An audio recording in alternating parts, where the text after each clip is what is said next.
In this episode of Hope After Silence, the host, Geri Featherby, engages with Dr. Jennifer Roback Morse from the Ruth Institute to explore the complex themes of abortion, healing, and the sexual revolution. Drawing from personal experiences and a public policy perspective, the conversation delves into topics such as abortion regret, faith-based healing, and the psychological impacts of abortion. The discussion also critiques modern fertility practices and emphasizes the importance of traditional marriage and parenting structures. Listeners are invited to find hope and support through the Ruth Institute's resources, with the closing message of mercy and transformation.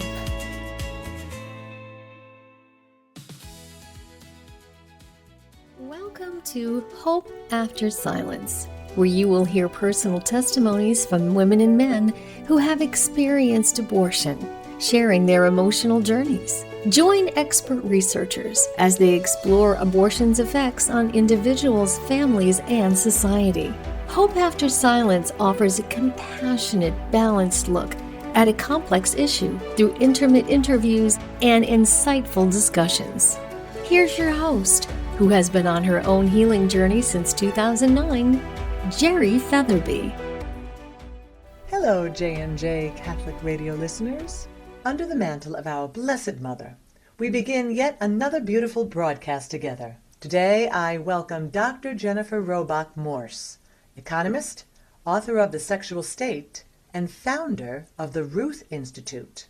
Today, she will share how abortion is entwined with the broader harms of the sexual revolution, and we will start with her own powerful story of healing after abortion and her hope. Dr. Morse, many listeners may not know that you yourself had an abortion earlier in life, and you have been quite open about the immediate regret that it brought upon you. Could you share with our listeners about that experience, when it happened, the circumstances, and how you felt afterwards? Oh, sure. Yes, I have been pretty open about it, the fact that I had an abortion. And I knew almost right away that it was wrong, And a lot of times the people who work in pregnancy care centers, they end up doing a lot of post-abortion counseling a lot of times. And then, of course, there are the great ministries, Rachel's Vineyard and others that counsel women. And they will tell you a lot of the time that women make the decision to abort in a period of crisis. There's there's bad stuff going on, and they're kind of panicked, and so they're not thinking clearly and so on. And so they have the abortion, they think they've solved the problem. And then after the panic goes away and the crisis subsides, then the conscience returns. The conscience is alive. And that's exactly what happened to me. I mean, I regretted it almost at once. And, had a whole variety of other problems that cascaded from what I was doing that it got me into the position where I thought I needed an abortion, plus all of the continual bad decisions that I was making. This was during a period of time when I was away from the Catholic faith. I'm a cradle Catholic. I had a pre-Vatican II upbringing, and you more or less stormed out of the church when I was about 20 because I thought I knew better. The opportunities of the sexual revolution were calling to me, right? The possibilities were like a siren call, because I'm in that first generation of people who really saw that, as a young adult, as a person coming of age. It's like all of a sudden the rules were crumbling around us, and people are telling you, well, gee, those taboos were pointless and stupid, and we don't need them anymore because we have the pill and we have abortion, and you don't have to worry about it. Yes, we called it freedom. That's right. And a lot of people of my age group will recognize that story, that you thought, wow, that sounds good. And then you work out for yourself that it's not so great. And abortion regret is a part of that it didn't solve some of the other problems that were going on. And then you have this regret about the baby. I was the kind of person every year around the time the baby would have been born, I would feel terrible. I would be depressed. I was having night terrors. That's another thing that people talk about, people waking up with bad dreams or just waking up in a panic and that. And over the years, I went to a variety of different type of counselors but with a variety of complaints, right? And I would say, do you think this abortion could have something to do with it? And Geri, they uniformly said, oh no, couldn't possibly have anything to do with it. Doctor, do you think that was because of their own ignorance and the day and the time in which they lived as well and what they were learning? Or do you think that came from their own personal desire to be pro-choice? I think it's a combination of things. I think for some people had the experience and they didn't want to deal with any regret, and they kind of would tamp down any of those feelings that would come up, that would kind of tamp them down. And so to confront a woman who's not tamping it down, who wants to talk about it, is like, I don't want to go there. So I think there's an element of that. And then I think for people who want to be pro-choice and for whom it's an abstraction, they haven't themselves had an abortion, but in principle it sounds good. It's just a lump of tissue, all that kind of stuff. Yes. They don't really want to. And I would say that the psychological professions, the helping professions, the therapeutic professions, they became corrupted with the sexual revolution ideology very early, I would say. And some of the organizations promoted it. Well, for example, I only learned this much later, but I'm in the work that I do at the Ruth Institute. I'm affiliated or I have a lot to do with a group called the American College of Pediatricians, which is an alternative to the American Academy of Pediatrics. The American Academy of Pediatrics is the one you hear in the news that's endorsing all the bad things, Yes. And the American College of Pediatricians was actually founded surrounding the life issues. The pediatricians, or we're a subset of pediatricians, are saying, what the heck? We know that this is a baby. We're taking care of the baby. We know it's a baby. What? We cannot go along quietly with our whole profession saying that it's okay to kill the baby a few days before delivery when we step into the picture and take care of the baby. That's crazy. And so today, the American College of Pediatricians is best known for being resistant to the transgender ideology. That's what they're in the news most of the time for. But they really got their start around the abortion issue, right? Because they could see that the medical profession was being corrupted by this ideology. And that's a very common pattern throughout the sexual revolution. One step after another, one phase after another, however you want to define it, there are a number of different moving parts that go into making the sexual revolution. Every single one of them has this property that the relevant profession goes all in for it. Like the lawyers are all in for no-fault divorce. But there are a few of them who are like, what in the world are we doing here? What does that even mean? What have we done? Yeah. So, long story short, the way I finally found some healing and recovery from that abortion was quite a few years later. Doctor, after you started that healing journey, did you have an experience where you might have panicked about whether or not you could get pregnant or something along that line? Oh, yes, I did. That's a very interesting question, Geri. That's a very interesting question. Because honestly, I was a lapsed Catholic, like I mentioned, for, I don't know, about 10 years, something like that. And the thing that precipitated me coming back to the church was infertility. Is that so? Yes, that is so, because I was a career-oriented person. I wouldn't call myself a feminist, but I was very much a career-oriented person, more from kind of a right-wing free market perspective than a left-wing radical feminist type of perspective. I imagine people know the kind of person I'm talking about in both cases there, right? Yes, I refer to it as authentic femininity. I worry about the term feminism all the time. It's like it's such a loaded term.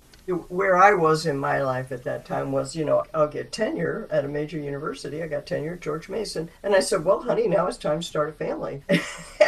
And he's kind of dragging his feet, But finally, we agreed it's time, we're going to start. And then we couldn't get pregnant. And so all those years previously, the abortion, of course, came back. That immediately came to my mind. The abortion is like, well, did I do something to myself that has made it, more complicated or more difficult? And then you think about all the years you spent contracepting. And, gee, the contraception worked great. Well, maybe the contraception wasn't really working. Maybe you weren't going to get pregnant at all. Maybe you didn't really need it because you weren't really firm. So, yeah, that experience of infertility is a very, very powerful, painful experience. Very painful experience, Geri. It's miserable. And in our marriage, this was the first time in our married life that it was really, really clear that men and women are different. Now, that sounds like a crazy thing to say, but you know what the kind of rhetoric that has been out and about for decades, about women can do anything men can do and so on and so forth. The reality is that anything that has to do with parenthood or pregnancy or getting pregnant or fertility or sterility, or men and women are very different in all of those ways, right? And so my Yes. husband and I reacted very differently to the infertility experience, and of course caused a lot of conflict and havoc in marriage. Looking back on it, that was an important clue. And that whole experience is what drove me back into the practice of the faith. I was teaching at George Mason at that time, and the campus minister there at George Mason heard my first confession in 12 years. Poor guy. And he was amazing. He was wonderful. And unlike all the secular therapists I had been to over the years, he had no trouble at all understanding why I felt bad about the abortion. It's Oh, like, how yeah, the wonderful. abortion could have something to do with why you don't feel good. That could be related. He was amazingly compassionate, and I would say to any of your listeners, you must go to confession because the Lord forgives you immediately, as soon as you're sorry. He zooms in there, That's right. but the natural consequences of it are not all going to go away right away. That's why it's so important to go on to a journey of healing afterwards. Yes, God forgives you, but you Yes. now have to go on a journey to forgive yourself. If you're in the market to buy or sell your home or office, but want to use a realtor who supports your pro-life values, you can rest easy when you select a realtor from Real Estate for Life. They are a worldwide network of pro-life real estate agents who will help you buy or sell your property. And the best part is, they'll donate a portion of the sale to a charity, like the Ruth Institute, at no extra cost to you. Find your local pro-life realtor at realestateforlife.org. And remember, select the Ruth Institute as your charity of choice. Doctor, we were talking about how abortion's silence doesn't just affect one person, right? The pain echoes through families and generations even. So the forgiveness is necessary not just for the self, but for anyone that may have been affected that you are aware of. Yes, that's right. And the sacrament of confession can play a role in that. The priests understand that. I have yet to encounter a priest who didn't get it. There may be some guys out there who are mean to post-abortive women, but I haven't heard of any. Now, I don't know what your experience of that has been. I've had beautiful experiences of compassion. Yeah, exactly. Passion and understanding. And so then the next step, the further healing, the further step for me was, I had to have my marriage convalidated, I guess that's the term. I had a previous marriage that had to be annulled.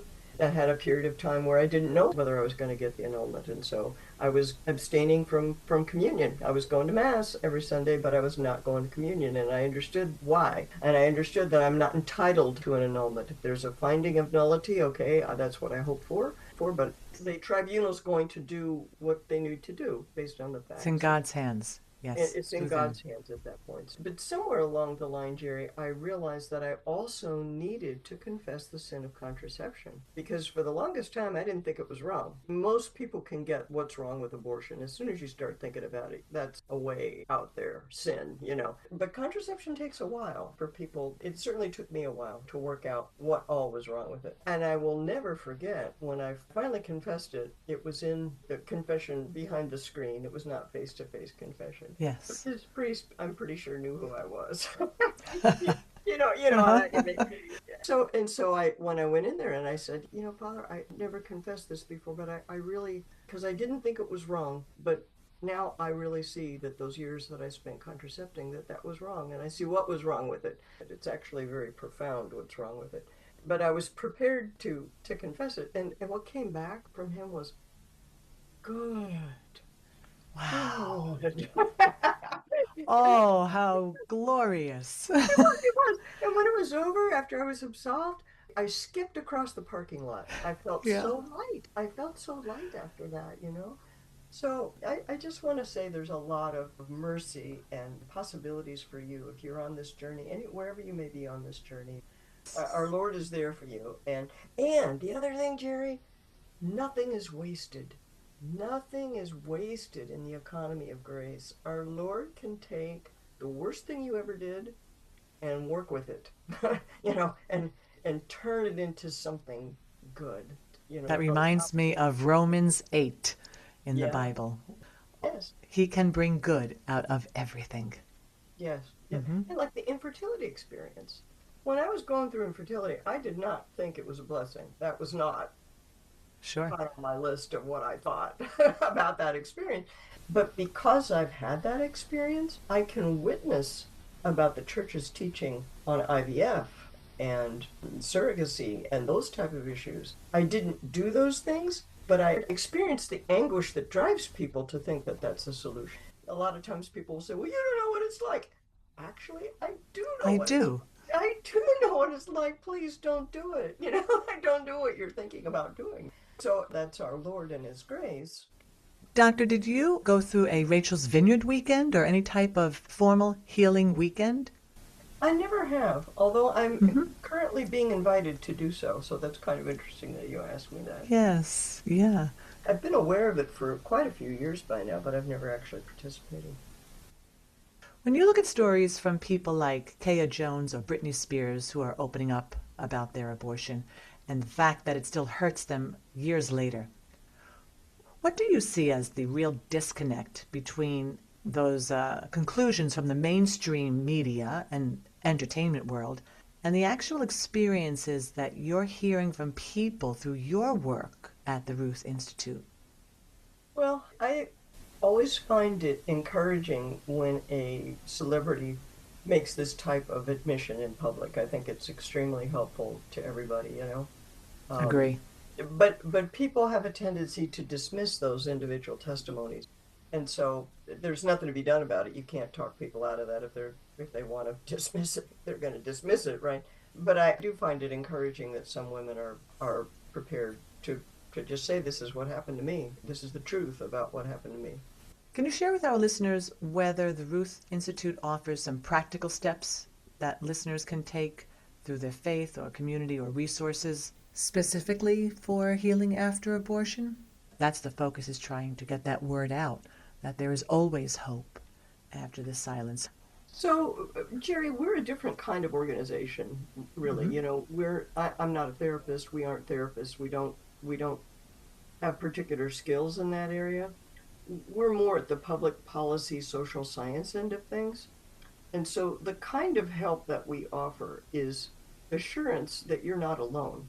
Because, we do statistical studies, we gather statistical information. And so, for instance, I can tell you that in the literature, in the scientific literature, in the psychological sciences, they've known since the 1990s that between 10 and 30% of women suffer quite seriously from their abortions, psychologically, okay? That's been in the literature since the 1990s. And so if you're suffering and you're being blasted with all this stuff like it's harmless and nobody ever feels that, so you must be a freak, please be assured you're not a freak. And not only are there other women who feel it, but there is a concerted effort to tamp down that information so that it doesn't become part of the public discussion. My colleague, Father Paul Sullins, whom I know you've talked with and interviewed, Yes.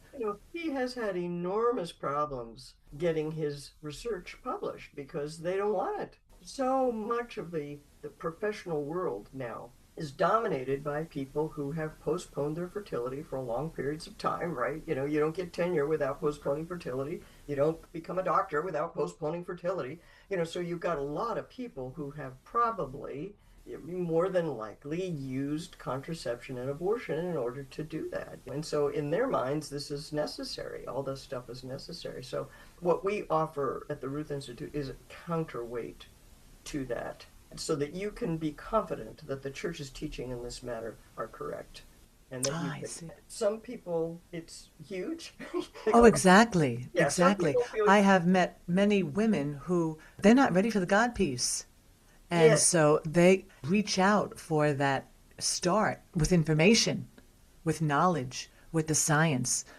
And then it begins to play, like you said before, the conscience will open up, and then they can relate to whatever kind of pain they may have had with Jesus, whether it be a fallen away pain as a Catholic or a Christian, or I never knew you, Jesus kind of pain. Yes. You do a lot of outreach, talking to people on college campuses? At one time, I did a lot more of that than I'm doing now. I'm trying to get as much research done as I possibly can, and as much writing and commentary done as I can, and so I'm doing a little bit less traveling. But at one time, I was out and about on campuses a lot, and I originally, when I founded the Ruth Institute, this will probably interest you, Geri. When I founded the Ruth Institute in 2008, my kids were just getting to the point where they didn't need me.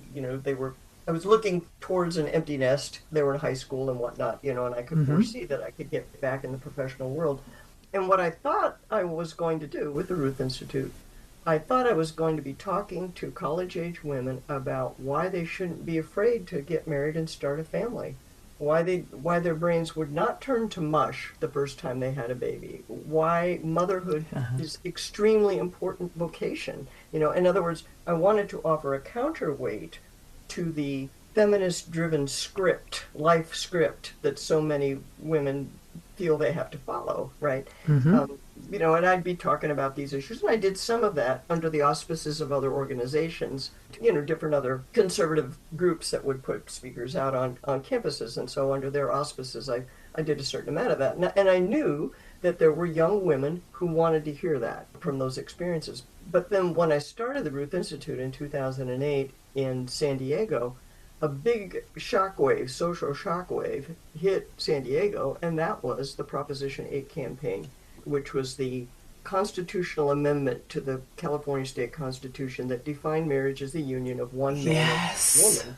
And the Ruth Institute got involved in that. I got involved in that. Literally the day I started the Ruth Institute, it was like all of this is going on around me. And by that time I had accumulated a lot of information about child development and the importance of married parents and how kids really need their parents, and therefore grown-ups have to behave. You don't get to do anything you want. It's not some kind of free market free-for-all where if we all do what we want, somehow an invisible hand will make everything work out. I had already figured out that wasn't true. That's what I wanted to talk about with respect to college-age men and women who are making life decisions. That's where I wanted to be. But when the gay marriage thing hit, I could just see this was going to end up redefining parenthood. If you redefine marriage, you're going to redefine parenthood, what it means to be a parent, what the law calls a parent, what we expect of parents. All of that was going to be up in the air. And of course, I was completely right about all of that. It's like, oh my gosh, what have we done in the last 10 years? That whole sequence of events channeled my efforts into the whole question of what's the proper definition of marriage, how should we think about marriage, and then I had to get involved in gay stuff, which I didn't really want to do, but I did. And so that's how we ended up on the hate list, Geri. Ah, Yeah. yes. Yeah. What can I tell you? I'm a hate group. And you're still there. Yeah, I'm still there. I'm still on the hate. Yeah, so, full disclosure, everybody. I'm the meanest person ever, as you could tell already from... It's wonderful to be on the hate list, isn't it? I am, too. To be honest. Yes, it is. Oh, Doctor, we have about 2 minutes left. Is there anything that you would like our listeners to know about the Ruth Institute that will encourage them to head on over to theruthinstitute.org? Yes, thank you so much for asking. Yes, so we're at ruthinstitute.org, like you just mentioned, and you can sign up for our weekly newsletter. We also have a very active YouTube channel, and we have a very active Facebook page, so you can follow us in all of those places and see the kind of things that we're up to. But for the benefit of your listeners, the key message of the Ruth Institute is that children need their parents, and therefore grown-ups need to behave. And if you look at what kids really need, what they need is their mom and dad to love each other and stay together. That's the main thing kids need. And if you really think about how do we give that to kids, we know bad stuff's going to happen that no one can control. But what's our best chance for giving children a relationship with both of their parents? And the answer is traditional Catholic sexual morality. Get married, Yes. stay married, only have sex with the person you're married to. That would solve a lot of problems. So that's what we're about. If you're an educator, a Catholic educator, come on over. We got a lot of stuff that could be helpful to you and your students. Thank you. Thank you Yeah. so much for being with us here today on Hope After Silence, Doctor. Thank you so much for having me, Geri. Thank you, Dr. Jennifer Morse, for your time, your clarity, and especially your compassion with sharing your personal story today on Hope After Silence. So many of you listening right now may have felt your heart skipping a beat a few times while she was speaking, maybe because her words touched something that you have carried quietly for a really long time. Dr. Morris reminds all of us that the sexual revolution didn't just change laws, it didn't change culture, it really left a deep and personal wound for all of us. And I personally think it is the unresolved grief after abortion which is the deepest wound. But here's what I want to leave you with today. There is beauty on the other side of that grief. There is transformation waiting when someone really desires to help you bring that pain into the light of God's mercy. And if you're listening and maybe you're not ready for the God piece because you may believe you have committed something beyond God's mercy, how could God love me after that? I get it. Intellectually, we all know about forgiveness, but emotionally, it's really hard to accept. Sometimes we feel as though it doesn't apply to us, and that leads to putting God out of the healing part. And that's why there's hope after silence. I offer one-on-one story sharing where you and I can start with a confidential email through the encrypted Proton email, hopeaftersilence@proton.me. Totally encrypted. And remember, you're talking to someone who's been there, done that, and would be honored to see you start breaking the silence and building the hope. Also, in addition to Entering Canaan Day of Prayer and Healing that is offered through St. Thomas More and the Providence Pregnancy Center in Scranton, I can also be reached through Marianne Lawhon's Voice of John Ministry for the Wilkes-Barre-Hazleton area. And if you are a man listening, I can get you in touch with Jeff Joquin or Greg Mayo because men heal differently than women. And always remember, there is hope after the silence. Thanks for listening. Be sure to check out our new YouTube channel, Ruth Out and About, another home for all our podcasts.